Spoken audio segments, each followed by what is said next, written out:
Hi! In front of me is Nokia G50 5G, and today I would like to show you how you can turn on auto rotation on this smartphone.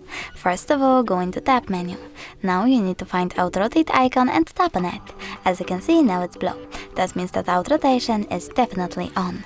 You can also go into device settings, choose display over here, click on advanced, scroll down and tap on the switcher next to auto rotate screen. If the switcher is blue, that means that auto rotation is on, but you can always just check it out by going into any app and simply turning your device.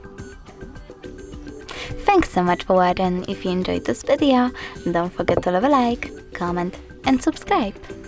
Bye!